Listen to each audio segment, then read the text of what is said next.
Salam sejahtera semua pemirsa yang berbahagia. Kita berjumpa kembali dalam program All by Grace kali ini. Mari sebelum kita mulai, kita berdoa lebih dahulu. Bapa Surgawi, kami bersyukur untuk kesempatan kami boleh bersama-sama mengikuti program All by Grace kali ini. Kami bersyukur dan kami percaya Engkau sudah sediakan berkat-berkat rohani yang luar biasa dan berkat jasmani untuk mujizat yang akan kami alami, bahkan berkat-berkat lainnya yang akan kami terima melalui program ini, karena kami tahu di mana kami berkumpul dalam nama Tuhan Yesus.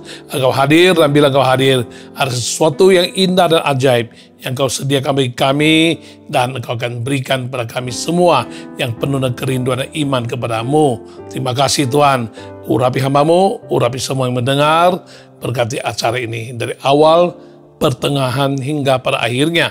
Nama-Mu Tuhan Yesus kami tinggikan, kami muliakan, dan di dalam nama Tuhan Yesus kami telah berdoa dan mengucap syukur. Haleluya, amin, haleluya.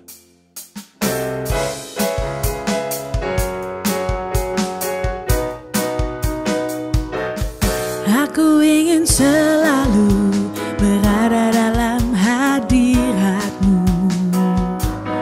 Aku ingin selalu berada dalam naungan-Mu. Di bawah kepak sayap-Mu, Kau bawaku terbang tinggi, melintasi langit biru bagaikan Raja Wali. Aku ingin selalu berada dalam hadirat-Mu. Aku ingin selalu berada dalam naungan-Mu. Di bawah kepak sayap-Mu, Kau bawaku terbang tinggi, melintasi langit biru bagaikan Raja Wali. Raja Wali melintasi gunung tinggi, bagai Raja Wali melintasi badai hidup. Di bawah kepak sayap-Mu, Kau bawaku terbang tinggi, melintasi langit biru bagaikan Raja Wali. Raja Wali melintasi gunung tinggi, bagai Raja Wali melintasi badai hidup. Di bawah kepak sayap-Mu, Kau bawaku terbang tinggi, melintasi langit biru bagaikan Raja Wali. Melintasi langit biru bagaikan Raja Wali.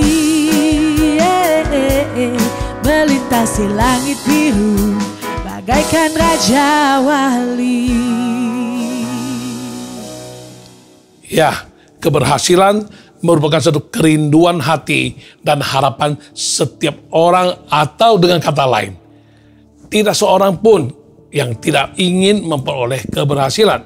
Banyak orang memberi definisi keberhasilan dengan tercapainya tujuan atau fokus hidup, atau menjadi orang kaya raya, memiliki kekuasaan yang dikaitkan dengan status sosial atau kedudukan yang diperoleh, menikmati kehidupan rumah tangga yang mapan, nyaman, dan tak berkekurangan, bahkan dikelilingi oleh banyak orang-orang yang mengaguminya. Itu namanya berhasil.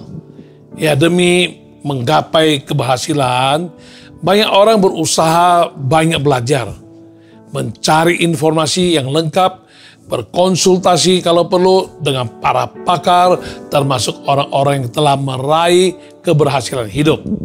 Alhasil, banyak orang merumuskan formula atau langkah-langkah atau resep bagaimana menuju keberhasilan. Antara lain bisa kita sebut harus memiliki visi atau fokus atau tujuan akhir yang ingin dicapai. Berikutnya, harus mempunyai kejelasan dan keyakinan yang teguh atas visi yang ingin dicapainya itu. Lalu dia harus positive thinking, berpikir yang positif, ya. Dia harus punya rasa percaya diri, dia harus memotivasi diri dengan persisten. Ya, dia harus berani mengambil resiko, menghadapi resiko. Dia harus semangat yang pantang menyerah dan juga rela bayar harga. Dia mau berjuang dan dia mau senantiasa introspeksi diri, evaluasi diri, dan terus belajar dalam segala hal. Yang lebih rohani, langkah untuk keberhasilan adalah berdoa dengan iman dan peka kepada pimpinan Tuhan. Ya, sekalipun semua syarat dan langkah menuju keberhasilan seperti yang disebutkan di atas merupakan apa yang telah dan mungkin akan dilakukan oleh banyak orang demi mencapai keberhasilan. Namun sangat disayangkan adalah akurasi dan kejelasan terhadap definisi keberhasilan yang memang sifatnya subjektif dan juga relatif sering diabaikan oleh orang banyak. Ya, tidak heran jika terdapat ada orang-orang yang menilai keberhasilan sebatas lahiriah atau apa yang terlihat oleh mata mereka. Ya, kalau kita lihat contohnya penilaian keberhasilan sebatas lahiriah atau apa yang terlihat oleh mata, antara lain harta benda atau materi yang dimiliki seseorang, atau seberapa mewah dan berapa banyak rumah yang dia miliki. Oh, mobil-mobil mewah yang ternama, yang mahal dan yang bergengsi, atau seberapa banyak, seberapa besar, atau seberapa maju usaha yang sedang dimilikinya.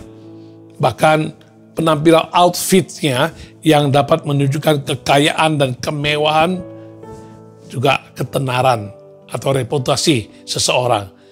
Seberapa banyak titel dan lulusan dari mana pendidikan seseorang, atau kedudukan, pangkat, jabatan, dan status sosial seseorang.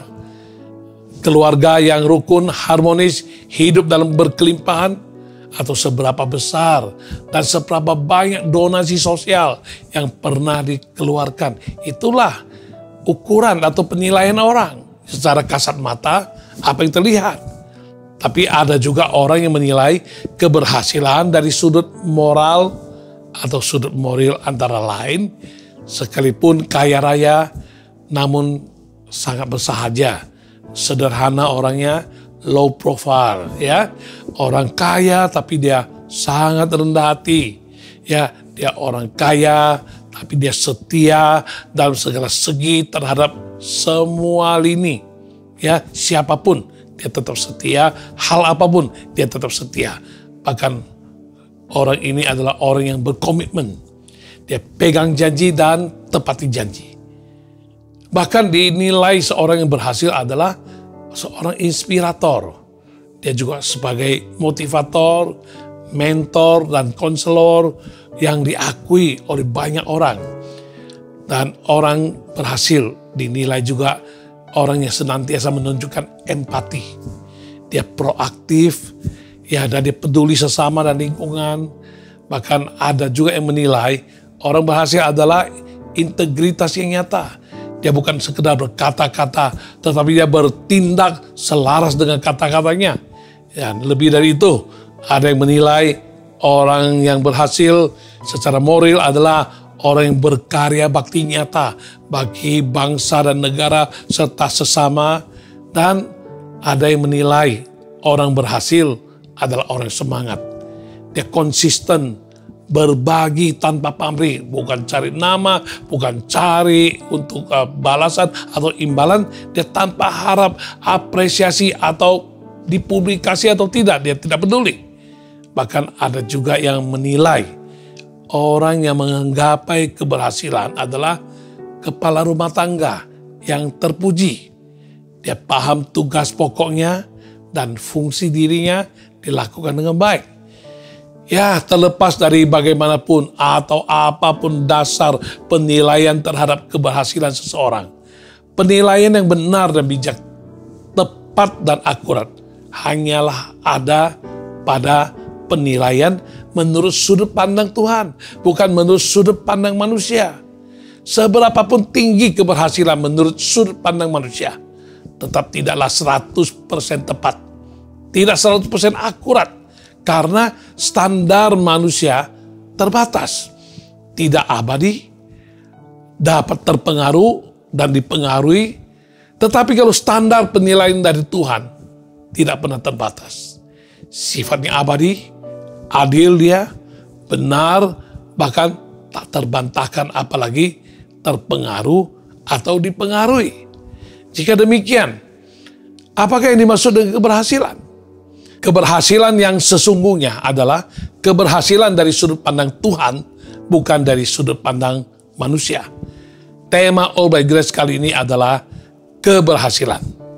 Ya, saya yakin dan percaya Anda dan saya semua kita suka, kita rindu dan kita mau, kita inginkan supaya kita selalu bisa meraih yang namanya keberhasilan dalam kehidupan ini. Ya, bayangkan kalau engkau bisa mengalami apa saja yang kau perbuat, semuanya menjadi berhasil. Bukankah itu dambaan setiap pribadi? Tetapi prasyarat untuk mengalami keberhasilan semacam itu, Anda dengarkan apa yang disampaikan melalui lagu berikut ini.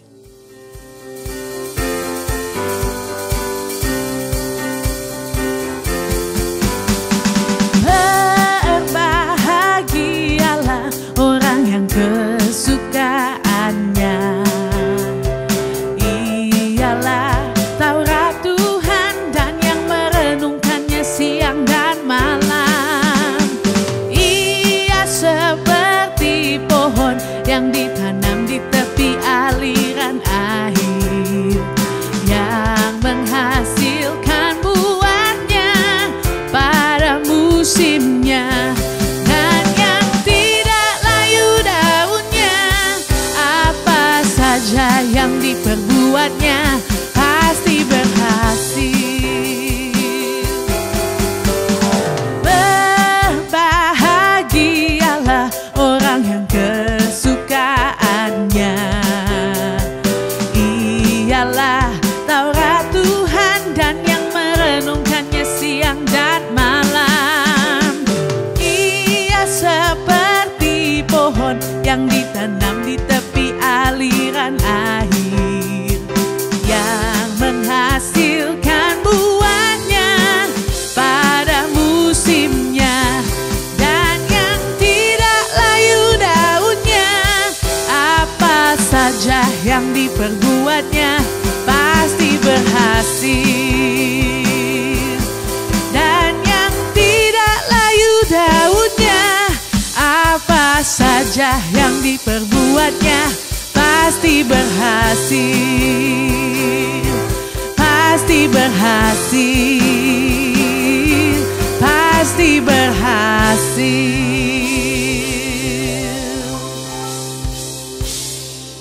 Apa saja yang diperbuatnya berhasil.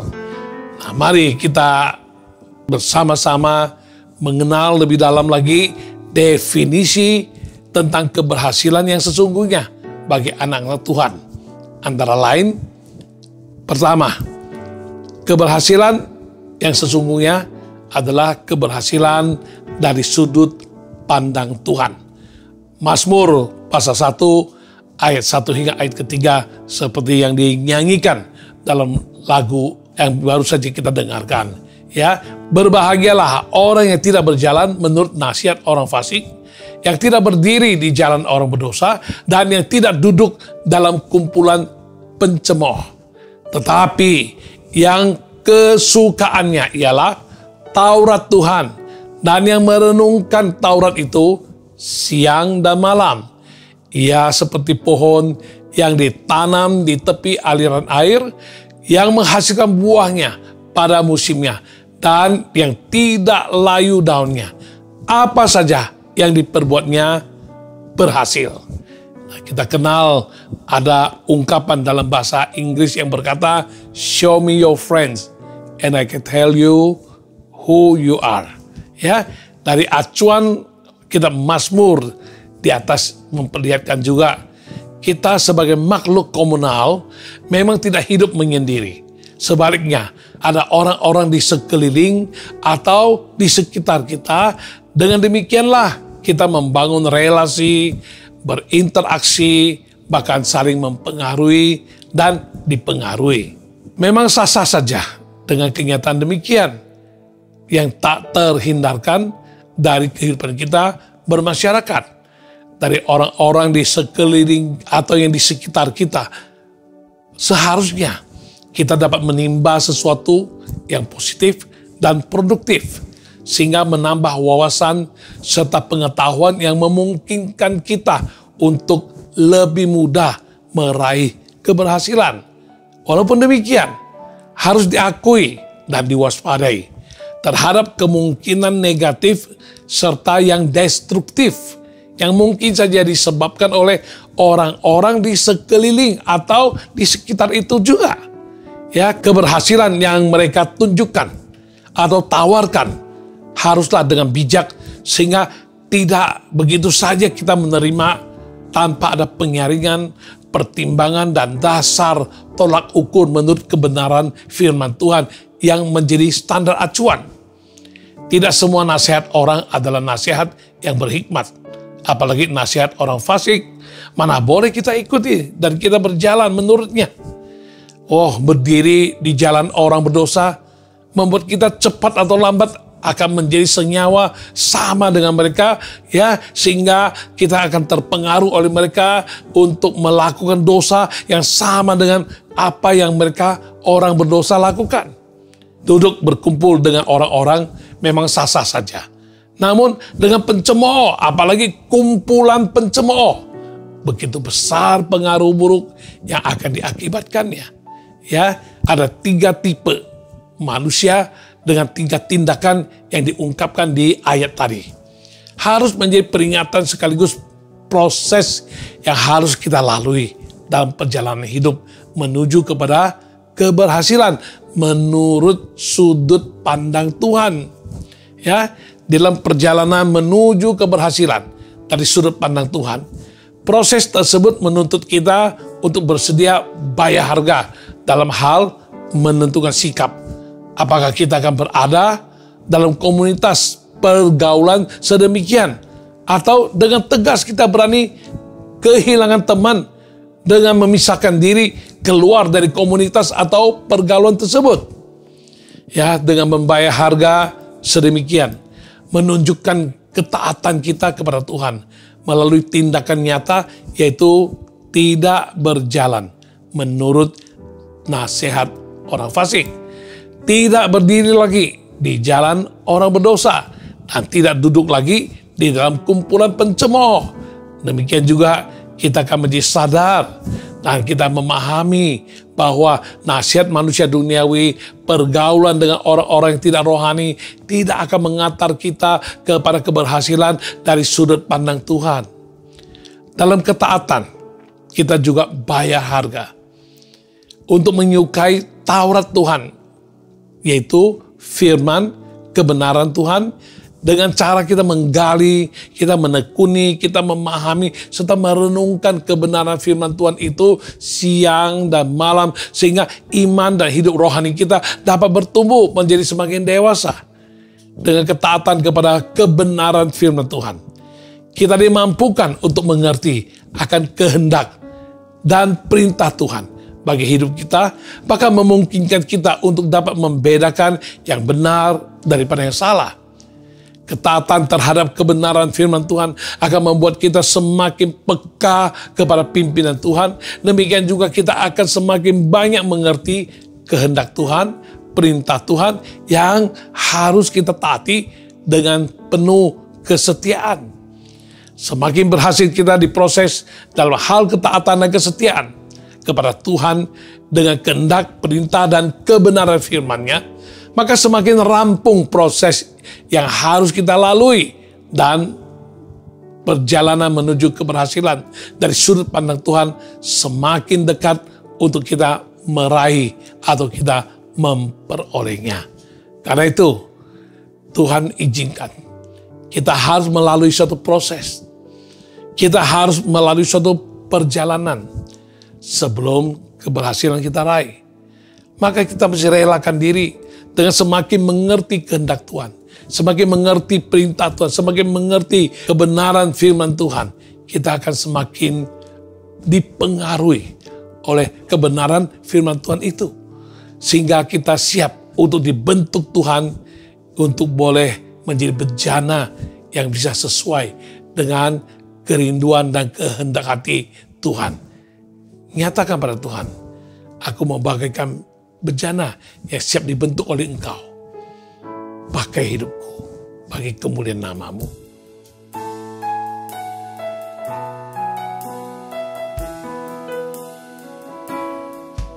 Bagaikan bejana siap dibentuk, demikian hidupku di tangan-Mu.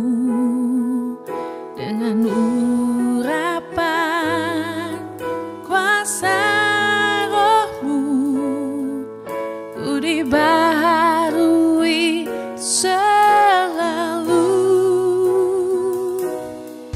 Jadikan ku alat dalam rumah-Mu, inilah hidupku di tangan-Mu. Bentuklah surut kehendak-Mu, pakailah sesuai rencana-Mu. Ku mau seperti-Mu, Yesus, disempurnakan selalu dalam segenap jalanku, memuliakan nama-Mu.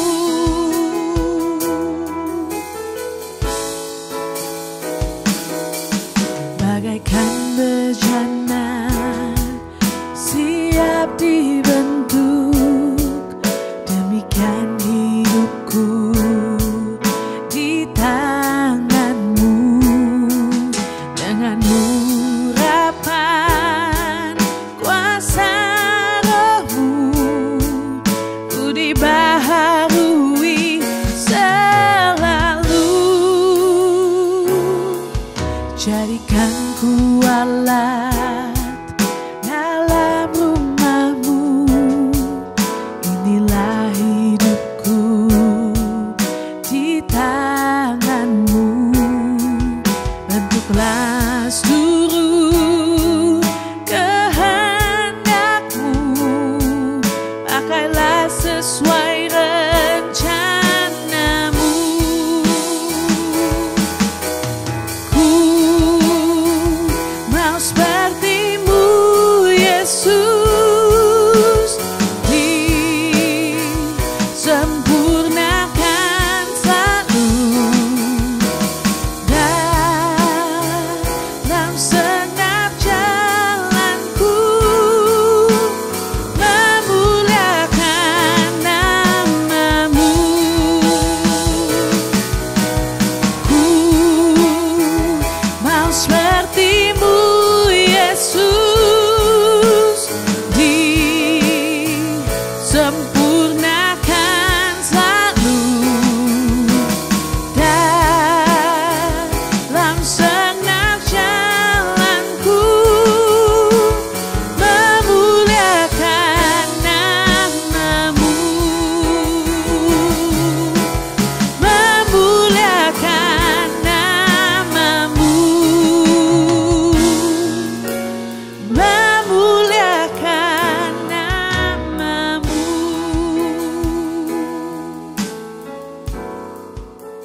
Dia demikian kita telah mendengarkan definisi yang pertama mengenai keberhasilan yang sesungguhnya bagi anak-anak Tuhan.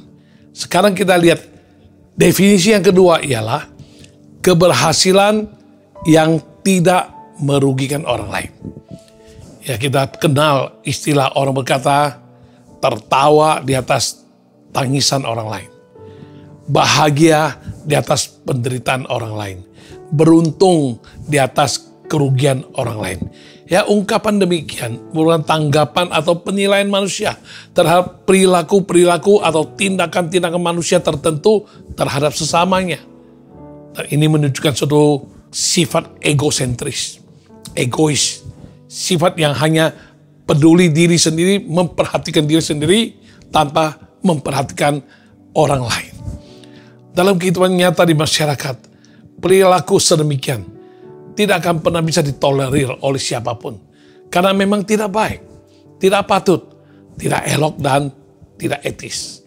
Ya, demi tercapai tujuan keberhasilan, terkadang kita lalai mempertimbangkan apakah keberhasilan yang akan kita raih sempat atau akan merugikan sesama atau tidak. Ya, dalam realita ada saja orang tertentu demi meraih keberhasilan sampai teganian membuat orang lain dirugikan, bahkan membuat orang lain terjerumus ke dalam masalah kriminal atau masalah hukum. Mudah ditemukan contoh-contoh perilaku orang yang berhasil namun mengorbankan orang lain. Ya, dengan merugikan sesama sampai ludes habis-habisan mengeret sesama ke dalam jurang yang dibuat dan mengakibatkan terkena sanksi hukum juga ada. Bahkan menjerumuskan sesama hingga menjadi budak dosa atau keterikatan dengan hal-hal yang tidak baik yang merusak kesehatan sesama. Terlepas dari apa dan bagaimana perilaku orang lain. Baik orang duniawi maupun orang yang udah percaya Tuhan. Yang terpenting adalah Anda dan saya jangan sampai kita pun termasuk orang demikian yang meraih keberhasilan di atas kerugian ataupun merugikan orang lain.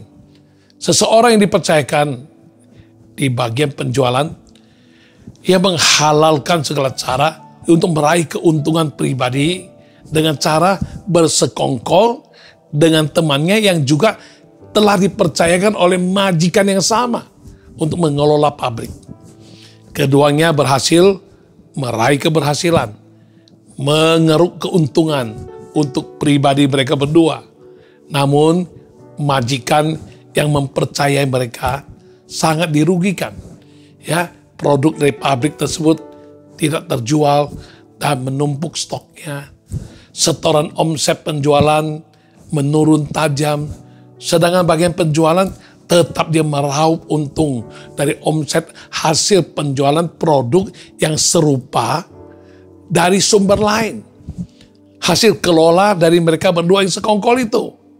Ya, mereka mengkhianati kepercayaan majikan.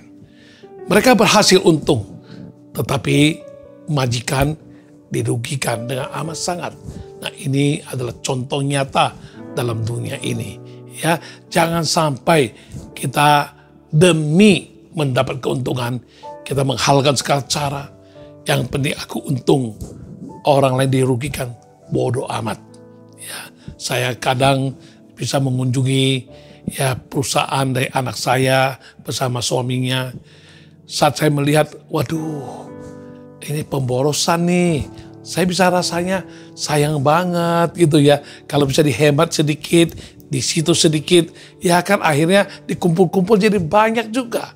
Ya, lalu saya kasih usul kepada anak dan suaminya, coba perhatikan hal ini. Kalau bisa kasih arahan kepada staf supaya tidak usah dengan cara begitu, atau bisa nggak dikurangi, atau ya dengan cara lain, jangan sampai pemborosan terjadi di sana sini. Nah, ini namanya kita sebagai orang yang prihatin demi keuntungan orang lain. Tetapi ada orang tertentu bekerja dengan bos, bodoh amat. Memang sudah begitu skenarionya, memang sudah begitu, orang lain juga begitu, ya sudahlah bodoh amat. Toh bos juga ada untung, peduli amat, mau untung besar, untung kecil, yang penting gajiku tetap aku dibayar, ya sudah, bodoh amat, mau bangkrut kayak, mau untung kayak, mau buntung kayak, emang gue pikirin. Nah, emang ada orang begitu, ya, dianya dapat upah, dianya dapat uang, tapi majikannya gigit jari, menangis di malam hari, tidak ada yang tahu. Nah, kita jadi manusia harus fair. Harus punya hati nurani. Dan kita harus pikirkan. Jangan melulu hanya demi kepentingan diri, perhatikan diri sendiri, egosentris, egois. Kita cari untung, kita dapat untung, kita meraup untung. Tapi orang lain buntung. Apalagi kalau membuat orang lain terjerumus ke dalam kesalahan. Ya, sampai kriminal, sampai terikat, bahkan sampai ada masalah kasus dengan hukum dan lain sebagainya. Itu adalah perbuatan-perbuatan yang tidak baik. Keberhasilan semacam itu bukan keberhasilan yang menyenangkan hati Tuhan. Bukan yang dimaksud Tuhan. Definisi yang kedua ini menggugah kita, menyadarkan kita supaya kita perhatikan. Jangan kita meraih keberhasilan di atas penderitaan atau kerugian orang lain. Ya, tentu saja tidak seorang pun yang ingin menjadi pihak yang menjadi korban, yang dirugikan. Tetapi hal sedemikian tetap saja ada dan terus terjadi di dalam segala bidang dengan berbagai ukuran nominal, skala, dan lebih kurang landasan dasarnya adalah perilaku yang tak terpuji dari orang-orang yang egosentris dan egois, munafik, tidak integritas sebagai anak-anak Tuhan. Hukum tak bertuai, pasti kita tahu. Dan salah satu implementasi dapat juga kita samakan dengan apa yang Tuhan Yesus ajarkan di dalam Lukas pasal 6 ayat 31. Dan sebagaimana kamu kehendaki supaya orang perbuat kepadamu, perbuatlah juga demikian kepada mereka. Ya, dalam konteks ini, jika kita tidak ingin menjadi korban yang dirugikan demi keberhasilan atau keuntungan orang egois, janganlah kita menjadi orang yang egois, yang meraih keuntungan atau keberhasilan dengan mengorbankan orang lain dan merugikannya. Ya, jadi ayat tersebut kalau kita balik membacanya, kalau apa yang engkau tidak senang orang perbuat terhadapmu, jangan engkau perbuat demikian terhadap orang lain. Ya, lebih kurang demikian. Ya, saya terima kiriman video yang maknanya lumayan. Ya, diceritakan tentang seseorang yang sudah berhasil dengan mobil super mewah, ya, dengan supir, dan dia hampir tertidur duduk di belakang. Lalu terdengar suara, ya, ada mobil dari belakang menabraknya. Bos ini terbangun, lalu tanya, ada apa? Ya, supirnya berkata, ya, kayaknya ada yang menabrak mobil kita. Lalu mereka berdua buka pintu mobil, melihat betul ada kena tabrakan dari mobil belakang. Seketika itu orang yang menabrak keluar dari mobil juga, mengaku salah, minta maaf, dan berjanji bersedia mengganti rugi. Tadi bertanya kepada yang punya mobil, bos ini, kira-kira kalau saya ganti rugi, berapa yang harus saya bayar? Mereka mengatakan, ganti rugi, kamu bisa bayar 200 juta. Wah, yang nyetir mobil tersebut dari belakang, segitu besarnya saya harus ganti rugi mobil. Tapi bagaimanapun saya tanggung jawab, saya akan membayarnya. Tapi saya tidak bawa uang segitu banyak. Kasih saya waktu, saya coba telepon teman saya banyak teman-teman, mana tahu mereka bisa segera pinjamkan saya uang, dan saya akan bayar. Ya, telepon yang satu tidak diangkat. Telepon yang satu lagi sibuk.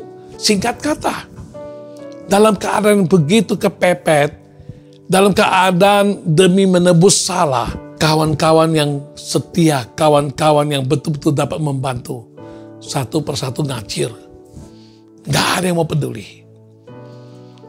Lalu sang supir, dia berkata kepada teman yang menabrak itu, ginilah, teman-teman pada tidak bersedia menolong. Saya ada sebuah rumah. Saya bersedia rumah saya dijual saja. Setelah jual kita ganti rugi untuk perbaiki mobil yang kamu tabrak itu.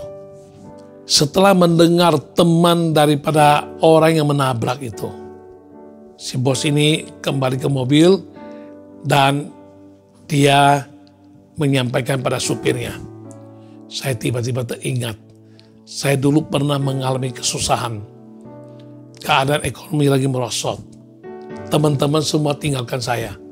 Cuma ada satu yang peduli saya dan menolong saya sampai saya hari ini bisa berhasil sedemikian. Nah, saat orang yang mengetok kaca mobil, lalu dibukakan kaca mobilnya, bos ini berkata, teman-teman yang setia sulit ditemukan.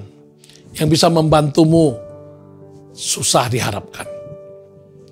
Tapi ingat, itu teman yang sampai mau jual rumah demi menolongmu. Itulah temanmu yang terbaik, teman setia. Baik-baik pelihara persahabatan, pertemanan kalian. Dan mereka tancap gas meninggalkan orang yang sudah menabrak itu, dan orang yang menabrak sangat-sangat terharu. Ya saudari, andai kata umpama ada teman yang membantu, lalu dia membayar ganti rugi. Ya, dengan uang seberapapun ya ganti rugi dia peroleh. Buat orang kaya, orang sukses, ya kelihatannya kita menang. Kelihatan kita berhasil. Kelihatannya kita tidak dirugikan. Tetapi orang yang menabrak itu mengalami penderitaan dan kerugian yang luar biasa. Dia mungkin akan terpengaruh kehidupan rumah tangga, usaha, keuangan, dan mesti banting tulang bagaimana untuk membayar kembali pinjaman orang lain dan sebagainya dan sebagainya. Nah, ini sebagai contoh kalau kita ingin mencapai keberhasilan. Tapi kalau sampai kita rela mengorbankan kepentingan orang lain, merugikan dia, bahkan menjerumuskan dia, itulah bukan keberhasilan yang Tuhan harapkan. Ya, jadi definisi pertama keberhasilan yang sesungguhnya adalah keberhasilan dari sudut pandang Tuhan. Yang kedua adalah keberhasilan yang tidak merugikan atau menjerumuskan orang lain. Dan definisi yang ketiga sebelum kita tutup acara kali ini adalah keberhasilan yang dapat memuliakan nama Tuhan. Ya, berbagai sikap baik yang dipikirkan dulu atau spontan bisa saja tercetus keluar dari mulut ketika ada orang lain yang memberi penilaian terhadap keberhasilan kita. Tentu saja kita berusaha, tetapi kecenderungan manusiawi kita sulit ditahan untuk bercerita mengenai proses di dalam perjalanan menuju keberhasilan yang kita raih itu. Ya, ketika kita menceritakan proses yang kita alami, perjalanan yang kita lalui, sulit dihindari dan sulit pula membedakan antara kita sedang membanggakan diri atau kita sedang mempermuliakan nama Tuhan. Ya, dalam kitab Roma pasal 11 ayat 36 berkata, sebab segala sesuatu adalah dari Dia dan oleh Dia dan kepada Dia. Bagi Dialah kemuliaan sampai selama-lamanya. Oleh karena itu, haruslah sangat-sangat cermat untuk menjawab atau merespon terhadap kekaguman orang atas keberhasilan yang kita capai. Jangan sampai terlanjur kita masuk ke dalam satu euforia atas keberhasilan yang tercapai. Seolah-olah keberhasilan yang diraih oleh kita karena kita hebat, karena kita rajin, karena kita tekun, karena kita setia, karena kita luar biasa, dan seterusnya, dan seterusnya. Kita harus tegas dan jelas bahwa apapun dan bagaimanapun prestasi keberhasilan yang kita peroleh, semata-mata hanya karena kasih karunia Tuhan yang memungkinkannya. Ya, ada seorang pendeta yang dipakai Tuhan dengan luar biasa, khususnya pelayanan dalam mendoakan orang-orang yang membutuhkan kesembuhan ilahi. Saya sempat menjadi penerjemahnya dan saya mengamati. Lalu saya pun meneladani beliau hingga kini. Setiap kali beliau mendoakan orang sakit, khususnya mereka yang tuli, mengalami mujizat, bisa mendengar. Orang yang kaki atau tangannya panjang pendek selisih, didoakan oleh pendeta tersebut. Ya, kaki dan tangan mereka bisa menjadi rata kembali. Yang pendek bisa menjulur keluar. Pendeta ini juga mendoakan orang yang bencolan atau tumor, sakit pinggang dan sebagainya. Banyak mengalami mujizat. Dan seketika terjadi mujizat ataupun belum terjadi mujizat kesembuhan kepada sang pesakit, beliau senantiasa ucapkan, kemuliaan bagi nama Tuhan. Tuhan Yesus yang sembuhkan. Kemuliaan bagi nama Tuhan. Tuhan Yesus yang sembuhkan. Memang sulit dihindari jika ada orang yang sakit atau orang umum yang cenderung mengandalkan bahkan mengkultus individukan seorang pendeta yang dipakai Tuhan. Jika Anda sebagai pendeta tersebut, bagaimana harus meresponi sikap orang yang ingin mengangkat-angkat atau sangat-sangat berharap kepada Anda? Yang bijak dan benar adalah kita harus sadar, jika bukan oleh Tuhan, kita hanya manusia biasa. Hanya kita saat ini dilayakkan Tuhan untuk dipakai menjadi bejana. Demi kuasa mujizat Tuhan dinyatakan dan menjadi berkat bagi orang, pertolongan bagi orang, solusi kesembuhan bagi orang yang membutuhkan. Tanpa Tuhan, dengan kuasa dan karyanya, tak satu pun mujizat dapat kita lakukan. Bisa-bisa terbalik. Orang sakit didoakan malah mati. Orang yang kakinya panjang pendek didoain malah jadi tambah selisih. Dan lain sebagainya. Karena itu kita harus senantiasa bertekad, muliakanlah Tuhan ketika kita berhasil menjalankan tugas pokok dan fungsi kita, tupoksi kita sebagai garam dan terang. Kita harus muliakan nama Tuhan ketika kita mengalami keberhasilan dalam hal doa kita dijawab Tuhan. Kita harus muliakan nama Tuhan ketika kita dipakai Tuhan untuk menjadi bejana menyalurkan karunia, kuasa, dan karya Tuhan yang luar biasa. Kita juga patut memuliakan nama Tuhan ketika kita diberkati Tuhan sehingga berhasil dalam usaha dan finansial atau keuangan. Kita juga harus muliakan Tuhan ketika kita berhasil dalam berbagai bentuk pelayanan, atau ketika kita menjadi saluran berkat, atau ketika kita berhasil dalam mengatasi berbagai permasalahan hidup oleh karena kasih karunia Tuhan. Dan masih banyak karya Tuhan yang memungkinkan kita berhasil. Dalam Matius pasal 5 ayat 16 berkata, demikianlah hendaknya terangmu bercahaya di depan orang, supaya mereka melihat perbuatanmu yang baik dan memuliakan Bapamu yang di surga. Yohanes pasal 15 ayat 7 sampai 8 berkata, jikalau kamu tinggal dalam aku dan firmanku tinggal di dalam kamu, mintalah apa saja yang kamu kehendaki dan kamu akan menerimanya. Dalam hal inilah Bapa-Ku dipermuliakan, yaitu jika kamu berbuah banyak, dan dengan demikian kamu adalah murid-murid-Ku. Berikut adalah Yohanes 14 ayat yang ke-13 berkata, dan apa juga yang kamu minta dalam namaku, aku akan melakukannya supaya Bapa dipermuliakan di dalam anak. Saudara-saudari, pada saat Tuhan Yesus masih di dunia ini, begitu banyak dia menolong orang, begitu banyak dia mengusir setan-setan yang merasuk manusia. Begitu banyak orang sakit penyakit disembuhkan, buta melihat, lumpuh berjalan, bisu berbicara, tuli mendengar, bahkan orang kusta disembuhkan, dan sebagainya, dan sebagainya. Dalam banyak mujizat yang dia lakukan, Yesus tidak pernah ambil kredit atau mencuri kemuliaan Tuhan.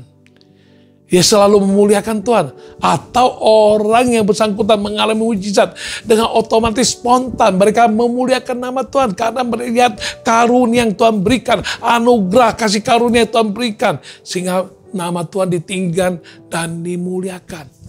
Oleh karena itu, ketika doa kita dijawab Tuhan, ketika kita bisa dipakai Tuhan, ketika kita mengalami mujizat, ketika kita boleh melayani Tuhan dengan sukses, ketika kita diberikan karunia-karunia, katakanlah pintar untuk menyampaikan nyanyian pujian, dengan suara yang baik, bakat yang luar biasa, diurapi Tuhan. Sekali nyanyi banyak orang terharu dan dijamah Tuhan.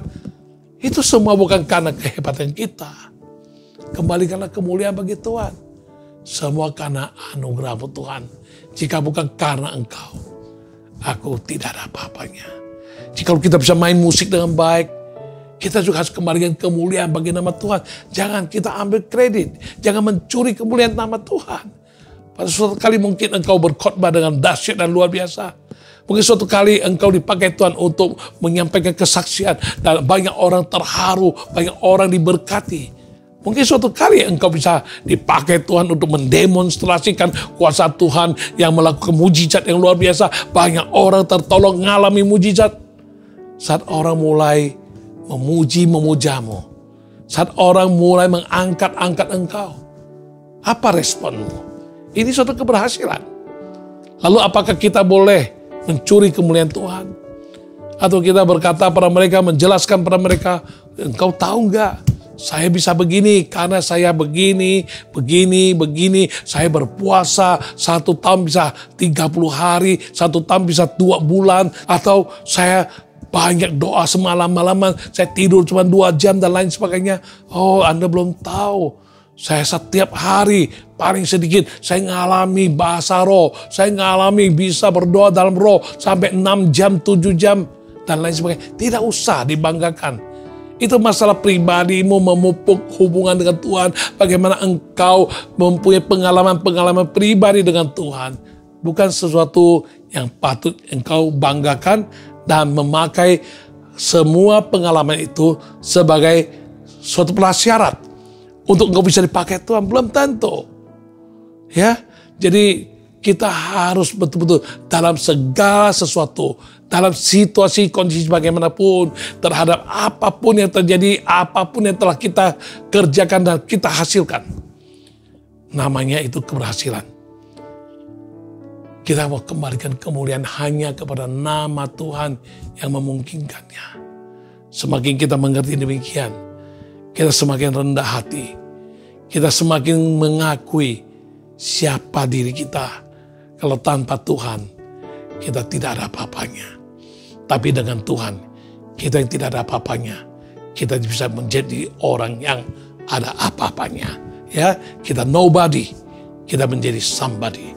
Ya, kita orang yang tidak diperhitungkan, diremehkan sekalipun. Tapi saat kita betul-betul merendahkan diri senantiasa, mempunyai hubungan pribadi yang sangat erat dengan Tuhan, dan Tuhan melayakkan kita. Itu otoritas Tuhan. Itu adalah kedaulatan Tuhan. Nah, saat Dia memakai engkau dan saya, kita harus kembalikan kemuliaan kepada nama Tuhan, bukan karena kita hebat. Oleh karena itu, saudara, mari keberhasilan bentuk apapun yang kau tahu, ya apapun yang kau nilai, tolak ukur macam apa, standar macam apa yang kau pakai untuk mengukur dan menilai keberhasilan. Terserah. Tetapi saya kasih tahu Anda, keberhasilan sejati ada keberhasilan dari sudut pandang Tuhan. Menurut Tuhan, dari mata pandangan Tuhan, engkau berhasil, maka itulah keberhasilan. Manusia boleh menganggapmu berhasil, tapi kalau di mata Tuhan, keberhasilanmu hanya semata-mata penilaian dari manusia, apresiasi dari manusia. Itu tidak 100% akurat. Tapi kalau apa yang Tuhan tentukan, menurut atau dari sudut pandang Tuhan, ini namanya keberhasilan. Maka inilah keberhasilan. Bisa saja orang menilai kita terbalik. Kita kegagalan, kita tidak ada hasil apa-apa. Tapi kita telah melakukan sesuai dengan apa yang Tuhan ingin kita lakukan. Kita dengan taat dan setia, Tuhan memandang kita berhasil. Oleh karena itu, jika engkau dan saya hari ini di dalam berbagai bentuk, kita telah mencapai keberhasilan. Jangan lupa, keberhasilan sejati adalah keberhasilan yang dari sudut pandang Tuhan. Keberhasilan yang sejati adalah keberhasilan yang tidak merugikan orang lain. Keberhasilan yang sejati adalah keberhasilan yang dapat membawa kemuliaan bagi nama Tuhan. Dengan demikian, kita boleh menikmati dan mengalami keberhasilan yang sesungguhnya dalam kehidupan ini. Tidak bisa mengerti jalan pikiran Tuhan. Kita tidak bisa mengerti akan cara Tuhan membuat kita dari yang tak mungkin menjadi mungkin. Tapi kita tahu Tuhan atur dan campur tangan sedemikian rupa dalam segala hal. Dan Tuhan bisa membuat yang tidak mungkin jadi mungkin. Karena itu dikatakan semua adalah dari Dia, oleh Dia, dan kepada Dia. Bagi Dialah kemuliaan sampai selama-lamanya.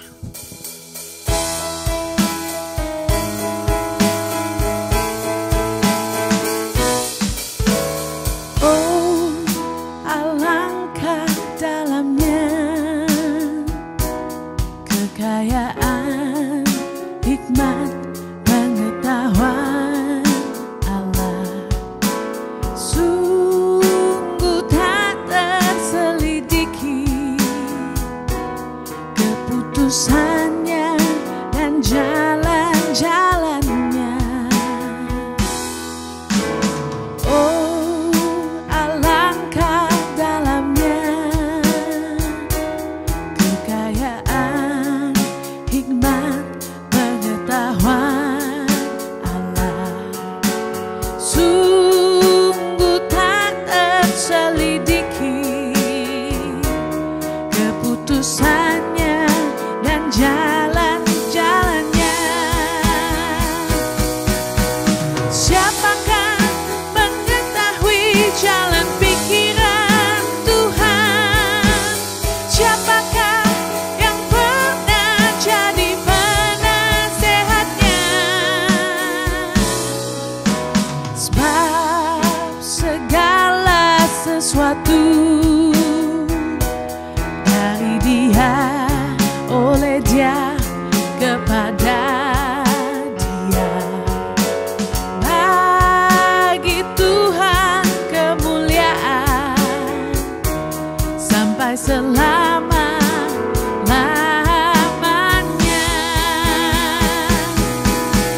Siapakah mengetahui jalan pikiran Tuhan? Siapakah yang pernah jadi penasehatnya? Sebab segala sesuatu dari Dia, oleh Dia, kepada Dia.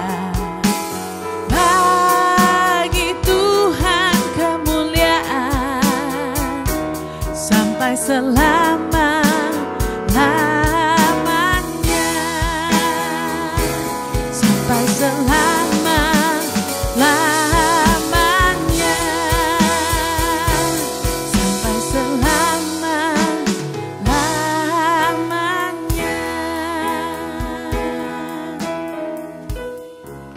Ya, kita telah mendengar pembahasan mengenai keberhasilan sejati.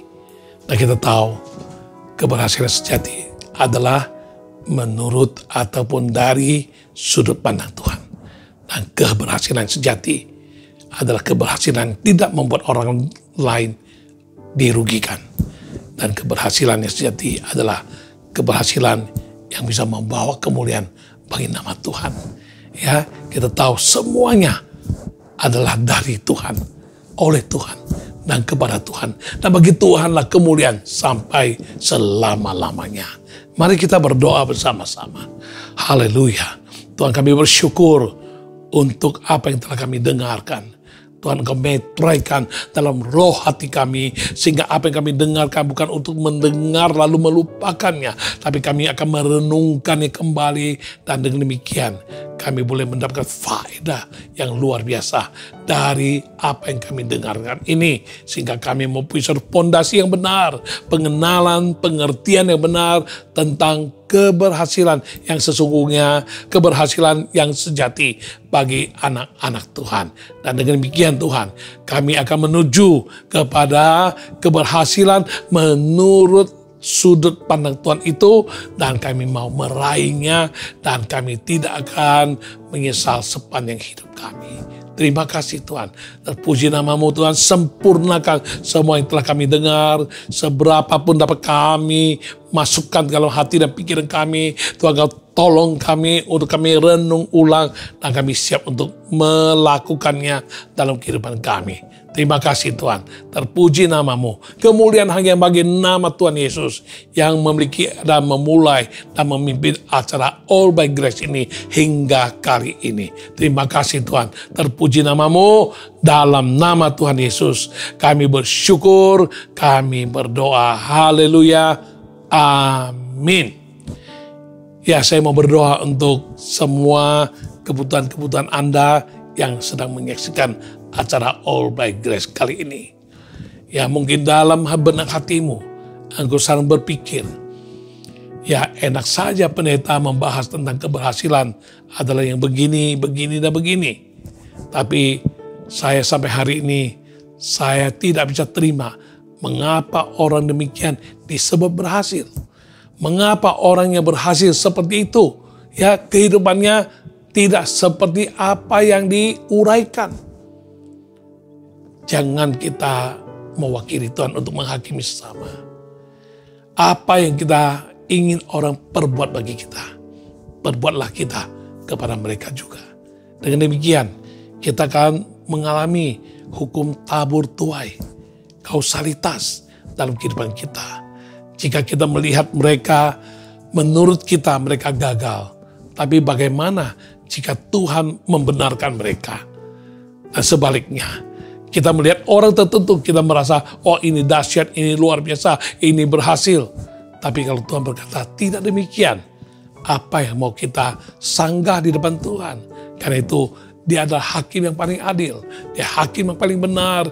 Dan Dia tahu adalah penentuan, penghakiman yang paling adil, seadil-adilnya bagi hidup setiap manusia. Karena itu, pegang apa yang telah kita dengar hari ini. Kalau memang kita tidak mampu lakukan, kita mohon kekuatan dari Tuhan. Kalau kita gagal melakukan, kita mohon pertolongan Tuhan supaya kita jangan gagal lagi. Dan kita mohon kekuatan, pertolongan Tuhan yang secara nyata, sehingga setiap Anda akan mengalami keberhasilan dari sudut pandang Tuhan, keberhasilan yang tidak merugikan orang, dan keberhasilan yang bisa memuliakan nama Tuhan. Ya, jadi kita berdoa untuk Anda yang mungkin hari ini merasa dirimu gagal atau merasa jauh daripada keberhasilan. Percayalah, jika engkau mempunyai fondasi yang benar, keberhasilan hanya masalah waktu. Kita tekun setia dalam proses yang Tuhan izinkan, dalam perjalanan menuju kepada keberhasilan itu, kita tetap taat dan tetap setia. Kita akan lihat waktunya tiba, kita pun akan dibuat Tuhan menjadi berhasil. Mari kita berdoa. Ya Tuhan, aku mau berdoa untuk mereka yang selama ini merasa dirinya jauh dari keberhasilan, selalu ada kegagalan dalam berbagai segi. Tuhan, belas kasihan-Mu turun atas mereka, kasih karunia-Mu turun atas mereka, saat mereka mau mengakui keadaan mereka, keberadaan mereka sebenar-benarnya. Apa yang menjadi masalah, apa yang menjadi kesalahan mereka. Oh Tuhan, Engkau yang akan terus memberikan pencerahan, menyadarkan, dan Engkau mampu untuk mengilhami mereka dan menyadarkan mereka, bahkan mereka sekali mau bertobat, minta ampun kepadamu, Engkau ampuni mereka, dan mereka boleh diposisikan menjadi orang yang berikutnya akan dibuat Tuhan menjadi orang yang berhasil. Dan kami mau Tuhan doakan biar semua kami boleh mengerti apa yang dituliskan firman Tuhan di dalam Mazmur yang kami baca tadi. Kami mau kesukaan kami adalah Taurat Tuhan atau kebenaran firman Tuhan. Kami renungkan siang dan malam. Dan dipengaruhi oleh firman Tuhan. Dengan demikian, kami mengerti kehendak Tuhan, mengerti perintah Tuhan, dan kami untuk peka akan pimpinan Tuhan. Dengan demikian, kami boleh berjalan dengan jalan yang benar, berdiri di tempat yang benar, duduk di tempat yang benar, bergaul dengan orang yang benar, dan rohani. Dengan demikian, kami pun pada gilirannya, pasti kami akan mengalami keberhasilan. Terima kasih Tuhan, terpuji namamu, dalam nama Tuhan Yesus, kami bersyukur, kami berdoa, dan kami menyerah. Haleluya, amin. Ya, Anda yang mengalami sakit mah, sampai Anda pun bingung, sakit mah atau ulu hati, sekali dia kumat, Anda sangat-sangat menderita, sakitnya luar biasa. Saat ini, taruh dua tanganmu di atas dadamu dan percayalah Tuhan Yesus sanggup, dan dia berjanji jika engkau percaya, engkau akan melihat kemuliaan Allah dinyatakan. Saat ini Tuhan, aku berdoa untuk mereka yang sakit mah, sakit lambung, sampai ke ulu hati, entah ulu hatinya yang sakit, mahnya yang sakit. Oh, sekali kumat begitu menderita dan begitu nyeri, begitu sakitnya, dan mereka sangat-sangat menderita. Saat ini aku berdoa, Tuhan, beri anugerah-Mu, kasih karuniamu, sembuhkan dia saat ini juga. Di dalam nama Tuhan Yesus Kristus, di dalam nama Tuhan Yesus Kristus, sembuh. Dalam nama Tuhan Yesus, sakit mah disembuhkan Tuhan. Sakit di bagian ulu hati pun sembuh dalam nama Yesus. Sembuh di dalam nama Tuhan Yesus. Haleluya. Glory bagi Tuhan. Dalam nama Tuhan Yesus mengalami mujizat dan terima kesembuhan saat ini juga. Haleluya. Anda disembuhkan. Mulia bagi nama Yesus. Haleluya. Amin. Ya. Anda yang mengalami penundaan mempunyai keturunan, tapi Anda rindu punya anak. Sampai saat ini Anda sudah 8 tahun menunggu dan tidak kunjung mendapatkan keturunan.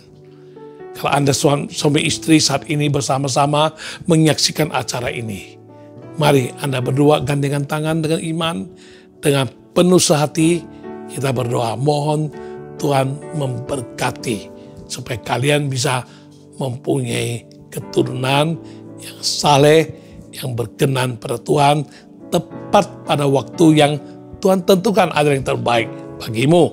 Ayo saat ini kita berdoa. Tuhan, aku berdoa untuk pasangan yang sedang menunggu kasih karuniamu untuk mereka mempunyai keturunan. Ada yang sudah 8 tahun, ada yang sudah 5 tahun, ada yang sudah lebih dari 8 tahun. Menunggu, tapi tak kunjung dapat keturunan, dan mereka hampir kecewa. Tuhan, nyatakan mujizat bagi mereka. Bagi manusia hal itu tidak mungkin, tapi tidak demikian bagi Allah. Sebab segala sesuatu adalah mungkin bagi Allah. Karenanya Tuhan, mereka yang rindu punya anak, saat ini aku berdoa. Di dalam nama Tuhan Yesus, dalam nama Tuhan Yesus, kasih karuniamu turun dan engkau karuniakan mereka. Boleh menerima keturunannya dan mereka sudah punya anak di tahun mendatang. Mereka boleh menerima anak yang sehat, anak yang sempurna, anak yang menjadi kasih karuniamu, berkatmu bagi mereka sekeluarga. Dalam nama Tuhan Yesus, kami terima berkat-Mu, mujizat bagi mereka. Haleluya. Amin. Haleluya. Ya, Anda yang sakit tenggorokan saat ini. Tenggorokan sakit. Ya, baik Anda kaitkan atau tidak kaitkan dengan virus Omikron dan lain sebagainya. Pokoknya sakit tenggorokan saat ini, kita doakan. Tumpang tangan di daerah tenggorokanmu, dua-duanya tanganmu. dalam nama Yesus. Yang sakit tenggorokan Tuhan saat ini Engkau sembuhkan di dalam nama Tuhan Yesus. Sakit tenggorokannya sembuh. Sembuh dalam nama Yesus. Sembuh dalam nama Yesus. Sembuh dalam nama Tuhan Yesus. Mulia bagi nama Tuhan. Tuhan Yesus yang sembuhkan. Haleluya. Amin. Ya, Anda yang diabetes, Anda minta didoakan supaya ukuran daripada gula darahmu menjadi normal dan tidak akan efek sampai ke ginjal dan lain sebagainya. Mari saat ini kita berdoa untuk Anda pengidap diabetes. Kita doakan. Taruh dua tanganmu di atas dadamu di dalam nama Yesus. Aku berdoa untuk mereka yang mengalami gula darahnya tinggi, diabetes. Tuhan, Kau lakukan mujizat. Rindu Tuhan kami melihat mereka sungguh disembuhkan Tuhan. Sewaktu mereka tes darah, gula darah, mereka boleh melihat kemuliaan-Mu telah dinyatakan bahwa gula darah mereka sudah pada ukuran yang normal di dalam nama Tuhan Yesus. Jadi sembuh, jadi sembuh, jadi sembuh, dan jadi sembuh. Dalam nama Tuhan Yesus, sembuh. Haleluya. Tuhan Yesus sembuhkan. Tuhan Yesus sembuhkan. Haleluya. Amin. Ya, masih banyak yang perlu kita doakan. Mari kita sama-sama secara corporate kita gabung sama Anda dengan segala kebutuhan Anda, baik masalah jasmani, jiwani, rohani, materi. Ya, apapun kebutuhan Anda ingin didoakan. Minta Tuhan buka jalan, minta Tuhan lakukan mujizat bagimu. Taruh dua tanganmu di atas dadamu, percaya, yakin, bagi Tuhan tidak ada mustahil, bagi yang percaya pun tidak ada yang mustahil. Mari kita berdoa bersama-sama, tumpang tangan dua-duanya di atas dadamu, dan engkau berkata-kata kepada Tuhan, apa yang menjadi kebutuhanmu? Ya, kita berdoa, minta Tuhan bukakan jalan dan lakukan mujizat bagimu. Tuhan, untuk semua pemirsa yang sedang dalam kebutuhan, yang membutuhkan didoakan dalam segala bentuk, dalam segala segi, apapun yang mereka alami. Baik secara jasmani, ada sakit penyakit dan gangguan kesehatan, atau secara jiwani, ya hati galau, kacau, depresi, ataupun banyak khawatir, dan susah tidur, dan lain sebagainya. Bahkan Tuhan secara rohani, ya sedang akar pahit, sedang tidak ingin ibadah, dan lain sebagainya. Berdoa pun malas. Oh Tuhan, mereka juga ada masalah materi. Ya, mereka mengalami masalah keuangan, finansial, masalah ekonomi, masalah pekerjaan, masalah usaha. Oh Tuhan Yesus, masalah nafkah juga Tuhan. Mari Tuhan, Kau buka jalan. Dan kami percaya apa yang Kau janjikan, iya dan amin. Kau katakan, jika kami percaya, kami akan melihat kemuliaan Allah dinyatakan di dalam nama Tuhan Yesus. Dan kami berdoa dalam nama Tuhan Yesus, dengan segala kebutuhan dan pergumulan dan segala apa yang mereka rindukan di hadapan-Mu Tuhan. Engkau lakukan mujizat satu persatu. Engkau sembuhkan, Engkau lakukan mujizat, Engkau hiburkan, Engkau kuatkan, Engkau lepaskan. Maka Engkau bukakan jalan yang hidup, jalan yang baru, yang tak terpikirkan oleh otak pikiran mereka, hati mereka belum pernah mereka terpikirkan. Oh Tuhan, Engkau lakukan mujizat bagi mereka, sehingga kami boleh sangat-sangat luar biasa terkesima, dan kami boleh sangat-sangat terkagum-kagum oleh karya-Mu yang luar biasa dalam kehidupan umat-Mu yang percaya. Terima kasih Tuhan, terpuji nama-Mu di dalam nama Tuhan Yesus, nama yang perkasa, nama yang luar biasa. Kami telah berdoa dan terima mujizat bagi semua umat Tuhan. Haleluya. Tuhan Yesus dipermuliakan, Tuhan Yesus yang melakukan mujizat, Tuhan Yesus yang ditinggikan. Haleluya. Amin. Haleluya. Ya, dengan demikian kita mau akhiri acara All by Grace kali ini. Mari kita buka hati untuk kita terima berkat Tuhan. Tuhan, kami akan berpisah satu sama lain, dan kami akan berjumpa kembali dalam All by Grace episode yang akan datang di minggu depan, hari Jumat di waktu yang sama. Mari Tuhan berkati umat-Mu, Berkat jasmani, jiwani, rohani, berkat materi Kau curahkan. Bahkan Tuhan, Engkau berikan kami rasakan berkat-Mu yang kami boleh nikmati, yang kami boleh alami saat ini juga. Damai sejahtera yang sempurna di dalam nama Yesus. Kasih setia dari Allah Bapa yang akan melingkupi kami, bahkan kuasa Roh Kudus yang akan memimpin kami untuk mengalami alam supernatural, dan kami mengalami mujizat, dan bahkan kami boleh menerima pewahyuan-pewahyuan dari kebenaran Allah. Kami dihibur, dikuatkan, dan kami boleh mengalami mujizat dalam hal jasmani, jiwani, rohani, dan materi. Itu menjadi berkat bagi kami sekalian, mulai dari saat ini sampai Maranatha. Sampai Tuhan Yesus datang kembali kedua kali. Semua yang percaya dan terima berkat Tuhan di dalam nama Yesus. Haleluya. Amin. Haleluya. Sampai jumpa Jumat depan jam yang sama 18.30 di All by Grace episode yang ke-51 minggu depan. Haleluya. Amin.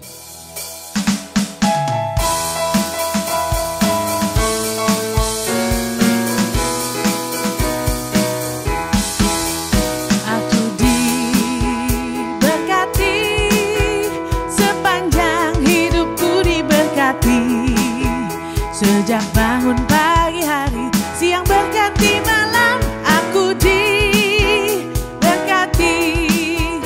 Aku diberkati, sepanjang hidupku diberkati. Sejak bangun pagi hari, siang berganti malam, aku diberkati. Aku diberkati, sepanjang hidupku diberkati. Sejak bangun pagi hari, siang berganti malam, aku diberkati. Aku diberkati. Aku diberkati.